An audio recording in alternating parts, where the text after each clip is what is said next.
Iya. 6 tahun tertunda. Mungkin boleh cerita seperti apa sih Iya. kronologi ini, lalu dalam proses penggarapan itu seperti apa? Iya, akhirnya filmnya keluar, alhamdulillah setelah 6 tahun. Dan ternyata pas waktu ngeliat hasilnya benar-benar muncul ya rasa-rasa nostalgia pas waktu syuting film ini. Dan ini bisa dibilang salah satu film yang aku enjoy banget syutingnya, castnya, produksinya sangat kompak, sangat baik, sangat positif. Dan cerminkan juga di hasilnya.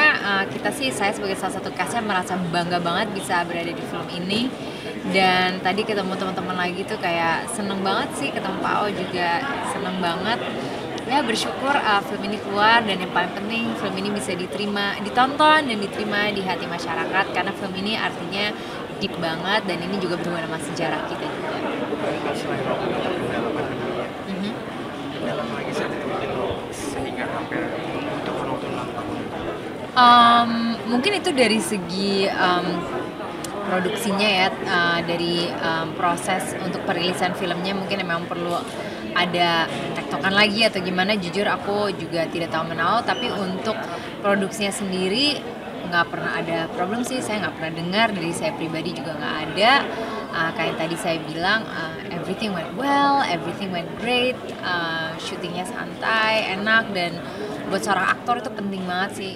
It's not just about acting, tapi kayak the vibe, the atmosphere itu harus positif juga gitu dan tidak toxic. Itu benar-benar ngaruh banget sih ke performance aktornya.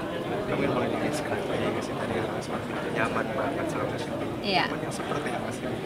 Nyaman, lingkungannya positif, everybody's always in a good mood, no bad gossips, no toxic vibe, dan aktor-aktornya juga really good. Kita readingnya juga semuanya datang, semuanya kompak.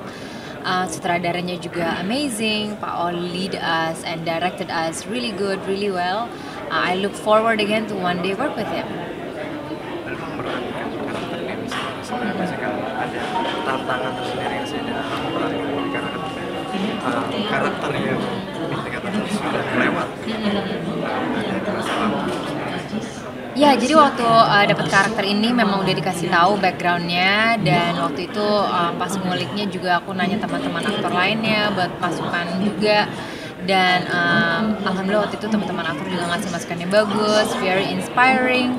Dan sebenarnya perannya Dewi di sini itu lebih kayak dia sebenarnya nggak banyak, tapi she means a lot to Lafran. Jadi impact itu yang harus aku make sure aku project gitu. Walaupun hanya dari scene-scene aku membaca suratnya, tapi how deeply I am connected with Lafran itu benar-benar tercerminkan di saat aku membaca suratnya. Dan dulu tuh ya nggak zaman WA kayak sekarang ya, tapi zaman suratan gitu. So it's more romantic, and buat aku itu juga meaningful banget ya, karena aku ngelihat sosok ini aku juga ingat eyang aku juga, ini zaman-zamannya eyang aku juga. So that inspired me juga. Aku termasuk keluarga aku kayak we're very close with one another. Aku juga cukup dekat dengan nenek kakek aku, jadi aku juga dengarlah zaman-zaman mereka hidup di zaman itu ketika Islam itu benar-benar kayak it's part of an identity, tapi bukan sesuatu yang spiritual gitu. Jadi waktu ngelihat film ini dan pas waktu baca skripnya gitu, aku bisa relate. Karena aku bisa lihat dulu di eyang aku. So that was really an experience gitu ya, kayak going back in time. Dan mungkin pressure-nya itu harus bisa mempersimple juga the way of thinking, karena pada saat itu orang pada zaman itu they don't think as complicated as how we are now gitu. Jadi tantangannya mungkin lebih kayak gitu ya, mindsetnya, soul setnya. Artinya memang pendalaman karakternya dilakukan lewat surat-surat dan juga mengenai kembali karakter kehidupan nenek dan kakek. Iya. Ada cara-cara khusus nggak sih pendalaman karakter yang kalian lakukan? Aku ingat, jadi aku coba untuk merehearse aksennya juga. Terus I simplify my way of living di saat itu. Aku coba untuk nggak terlalu banyak play with my phone. Terus waktu kita syuting itu di Jogja, benar-benar fokus ke karakternya aja, getting into the truth of the character. Jadi itu sih hal-hal yang emang harus seorang aktor lakukan ya ketika mendapatkan peran gitu. Tapi I enjoyed it very much karena juga acting is part of my passion.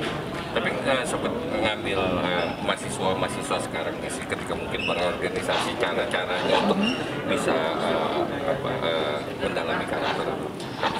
Waktu itu karena perannya Dewi, dia itu orientationnya lebih memang her connection dengan Lafran, her love and devotion buat Lafran. Jadi aku fokusnya ke situ gitu, dan aku fokus ke hidup pada zaman itu. That's why aku waktu itu juga banyak ngobrol sama papaku, aku juga dengar ceritanya eyangku zaman itu. Dan itu sih yang paling signifikan adalah aku juga ingat eyang aku itu benar-benar baru mulai mempraktis Islamnya itu in her late years gitu. Karena dulu emang agamanya Islam tapi dia nggak ngepraktis itu. Dia juga waktu aku masih kecil, aku ingat banget eyang aku ngomong ke aku tuh bahasa Belanda, which I didn't understand gitu. Karena kita orang Indonesia kok kita ngomong bahasa Belanda gitu. Makanya itu sesuatu yang pas waktu ngeliat di hasil filmnya kayak ya exactly like that dulu zaman dahulu memang kayak gitu kan. So ya itu sih hal-hal yang membuat aku berkesan banget dan seneng banget bisa jadi bagian dari film ini. Mungkin terakhir ya, setelah terlibat dalam film ini mungkin tanggapan kamu atau komentar kamu tentang sosok Lafran Pane sendiri seperti apa sih? Banyak banget sosok Lafran Pane yang juga aku lihat lebih lagi itu di filmnya sekarang pas waktu ngeliat secara utuh, dan jujur inspiring banget. Buat aku penting banget nilai-nilai ini tuh kita sebagai generasi yang sekarang tuh untuk tidak melupakan itu. At the end of the day kita juga untuk be able to be a good Indonesian, kita juga harus punya kayak nilai spiritual yang baik. So itu sih yang aku dapat banget, dan menurut aku dengan banyaknya distraction di zaman sekarang with our gadgets gitu, kayak it's good to watch a film seperti ini gitu untuk mengingatkan kita kembali our origins and to get back to our roots. Itu penting banget karena itu benar-benar kita, itu yang selalu kakek aku bilang ya kepada aku gitu, at the end of the day you have to be a good Indonesian gitu. So itu kata-kata yang mungkin aku pengen remind ke teman-teman lagi yang muda-muda sekarang, don't forget to be a good Indonesian. Thank you. Ya. Foto dong. Ya. Sorry sedikit lagi, aku boleh mengatakan masih banyak anak-anak SD, anak-anaknya merayakan perpisahannya sesederhana itu tanpa ada study tour. Kayak tanggapan aku untuk video itu adalah all I can say is they're very lucky, karena hari gini hal-hal yang simple untuk membuat kita senang tuh susah loh dicari. Dan ngeliat kayak video seperti itu, it reminds us sebenarnya the happiest things are actually the simplest things gitu. Dan kembali lagi buat aku nature, alam itu adalah salah satu source yang bisa nge-heal kita as a human being, apalagi kita orang-orang kota. So ngeliat video kayak gitu kayak langsung rasanya pengen nyebur ke sungai atau nyari curug gitu, main di curug, karena emang rasanya enak banget sih kalau bisa be just around God's creation, nature gitu, and enjoy it. Yeah, it's Tapi good. cukup banyak ya sudah maksudnya di daerah lain di pelosok yang masih tidak punya kesempatan untuk merayakan hari kelulusan dengan yang standar kita tahu. Ya, standar itu kan sebenarnya subjektif banget kan gitu. Menurut aku kayak bagus mereka bisa set standarnya itu nggak harus tinggi-tinggi, capek ya nggak sih guys, ya kan, terus boncos ya nggak sih gitu. Kalau bisa main di sungai dan udah seneng banget, that's like, menurut aku mereka lucky banget. I wish I can be there and enjoy it with them. Thank you.